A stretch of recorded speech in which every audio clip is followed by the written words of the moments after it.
Welcome back again to Braile's channel. Nagbabalik po tayong muli para sa latest payout ng ating social pension para sa unang linggo ng May. At ang mga naging kaganapan sa pagbibigay ng 10,000 at 100,000 pesos sa kanilang mga beneficiaries. Kung saan at kailan ang nasabing payout ay yan po ang ating ibabahagi ngayon, but before po tayo mag-start sa ating topic, kung bago ka pa lang sa aking channel, please do kindly subscribe, like, and share na din sa ating mga kaibigan, kaanak o kapwa po natin pensioners, at please do share na din sa ating mga social media accounts para mas marami pa ang makaalam. With no further ado, let's begin na po sa ating topic. Just in. Ang latest update. 3,000 social pension payout updates as per schedule from May 2 hanggang May 8 of year 2025. At ang kaganapan sa pagbibigay ng 10,000 at 100,000 pesos sa lahat ng qualified beneficiaries sa iba't ibang lugar. Saan kaya ang mga ito?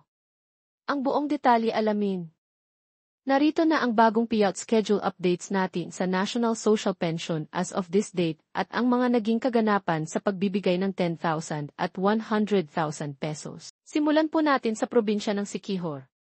Nakaschedule na po ang inyong payout this May 2 para sa Barangay Luyang, Kang Agong, Sabang, Pili, Banban at Barangay Olo. Kasali rin dito ang Barangay San Antonio, Kang Inte, Kang Hunog-Hunog, Tebjong, Cantabon at Barangay Lambojon. Kasama rin sa May 2 payout ang Barangay Ponong, Kang Asa, Luzong, Kang Matnog, at Barangay Kang Atuyom, at maging ang Barangay Candanay Norte at Candanay Sur, Kang Isad at Barangay Tacloban ay kasama sa May 2 payout. On May 5 naman, nakaschedule ang Barangay Kang Alwang, Pasihagon, Tambisan, Tongo at Barangay Tinago. Kasama rin dito ang Barangay Dumanhog, Katikugan, Kang Adjeng, Kaypilan, at Barangay Kalalinan. Kasabay din sa mag-payout this May 5 ang Barangay Poblasyon, Takdog, Kanang, Pangi, Ibabaw at ang Barangay Panlautan. At maging ang Barangay Kaitikan, Kang Muhaw, Songkulan, Pulangyuta at ang Barangay Bolos ay kasama rin sa May 5 payout. At panghuli, ang sumunod ay sa probinsya ng Kulasi Antique. Ang lahat ng beneficiaries ay makakatanggap ng para sa first quarter ng taon amounting to 3,000 pesos. Nakaschedule na po ang inyong payout this May 6. Kabilang dito ang Barangay Alojipan, Magsaysay, San Juan, Tomao, at Barangay Kamansigan na gaganapin sa Kamansigan Covered Court. Ang Barangay Manikin Island, Batbatan Island, Sentro Poblasyon, at Malalison Island ay gaganapin naman sa Sentro Norte at Malalison Island. Kasabay din sa May 6 payout ang Barangay Sentro Norte at Sentro Sur na gaganapin sa Sentro Norte. Ang Barangay Tigbubolo, Batonan Norte, Batonan Sur, Halandoni at Barangay Malacanang na gaganapin sa Batonan Norte at Halandoni Covered Court. On May 7 naman nakaschedule ng mag-payout ang Barangay Flores, San Vicente, Condes, Jan Legazpi, San Luis, Osorio, Valderrama, Tinabusan, San Gregorio, Bita at ang Barangay Buhay. Kasama rin dito ang Barangay San Antonio, Caritan, San Pascual at Barangay Balakbalak.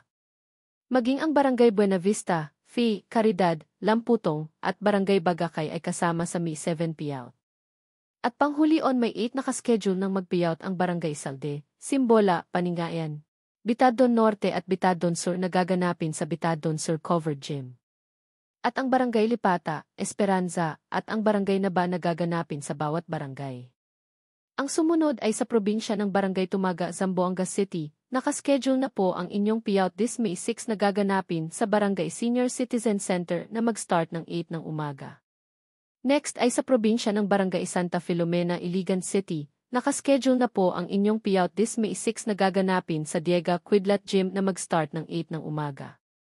Ang sumunod ay sa probinsya ng Barangay Ileron, Cagayan. Nakaschedule na ang inyong payout this May 6 na gaganapin sa inyong municipal gymnasium na mag-start ng 2 to 5 ng hapon.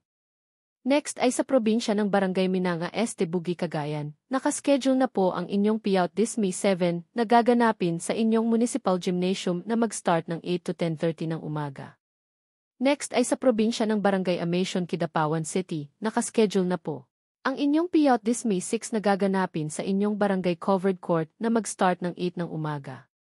At panghuling payout ay sa probinsya ng Barangay Pasunangka, Zamboanga City. Nakaschedule na po ang inyong payout this May 6. Abangan nyo lang po ang venue at oras ng inyong payout sa inyong barangay.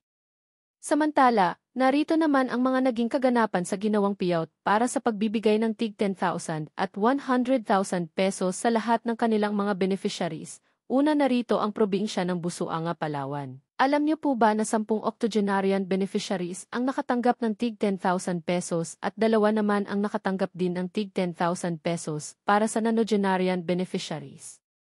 Ang probinsya naman ng Mangaldan, Pangasinan ay nakapagbigay na din ng tig 10,000 pesos sa 54 beneficiaries ng octogenarian at nonagenarian sa kanilang lugar. At maging ang probinsya ng Looc Occidental, Mindoro ay nakapag-payout na din ng tig 10,000 pesos sa 9 na beneficiaries ng octo at nonagenarian. Samantalang ang probinsya ng San Mateo, Rizal ay nakatakda na ring maglabas ng payout schedule para sa 91 beneficiaries ng octogenarian at nonagenarian sa kanilang lugar. Ang bawat isa ay makakatanggap ng tig 10,000 pesos. Ito po ay gaganapin kada quarter kaya't ang mga magbi-birthday ng January to March ang silang maunang makakatanggap ngayong taon. Para sa mga may katanungan at hinaing sa kanilang mga social pension at maging sa kanilang mga centenarian benefits, ay maaari po kayong makipag-ugnayan sa inyong mga barangay or sa inyong OSCA office para sa agarang kasagutan. That's it. Sa ngayon ay ito pa lamang ang mga naglabas ng kanilang payout schedule ng social pension at ang mga naging kaganapan sa pagbibigay ng 10 at 100,000 pesos sa kanilang mga beneficiaries. Manatili lamang po kayong nakatutok sa aking channel para sa latest payout updates at iba pang informative videos na para po sa inyo. Marami pong salamat and God bless po sa lahat.